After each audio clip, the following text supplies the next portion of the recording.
সরাসরি চলে যাব উত্তর পূর্বে রাজ্যে ত্রিপুরাতে সিপিআইএম এর যোগদান। রীতিমতো পাহাড়ের রাজনীতি ক্ষমতা বামেদের দিকে এগিয়ে আসছে ত্রিপুরায়। বাংলার পর ত্রিপুরাতে আমরা একটু নজর দিই। দেখুন দর্শক বন্ধুগণ,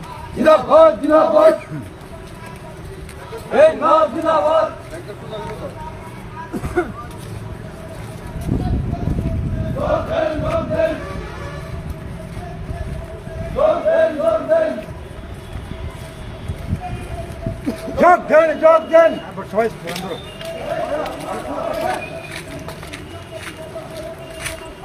করতে হবে করতে হবে করতে হবে করতে হবে দুর্নীতি বন্ধ করতে হবে করতে হবে করতে হবে দুর্নীতি বন্ধ করতে হবে করতে হবে করতে হবে আবার দুজনের সকলকে দৃষ্টিভঙ্গিতে ভোট প্রদান করতে হবে করতে হবে করতে হবে এলাকার সমস্ত এবার আসছি বিস্তারিত প্রতিবেদনে।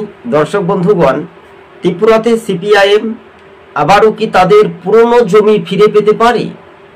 দুর্বল হচ্ছে রাজ্যের শাসক দল বিজেপি ও মোথা। কার্যত উত্তর পূর্বের রাজ্যে ত্রিপুরাতে ক্রমশ বিরোধী রাজনৈতিক দল হিসেবে সিপিআইএম সেই রকম তাদের জমি ধরে রাখতেই পারতে এবার কিন্তু আপ্রাণ চেষ্টা করলেও মরিয়া রাজ্যের শাসক দল বিজেপি বা মোথা, এমনটাই কিন্তু প্রতিক্রিয়া শোনা যাচ্ছে। দর্শক বন্ধুগণ, সবুজবঙ্গ নিউজ চ্যানেলটি ভালো লাগলে সাবস্ক্রাইব করে সঙ্গে থাকবেন।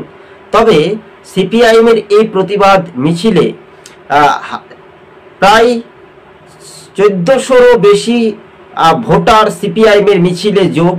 রীতিমতো জনজাতি ভোটাররা ক্রমশ বামেদের দিকে এগিয়ে আসছে। সবুজবঙ্গ নিউজ চ্যানেলটি ভালো লাগলে সাবস্ক্রাইব করে সঙ্গে থাকবেন। ধন্যবাদ।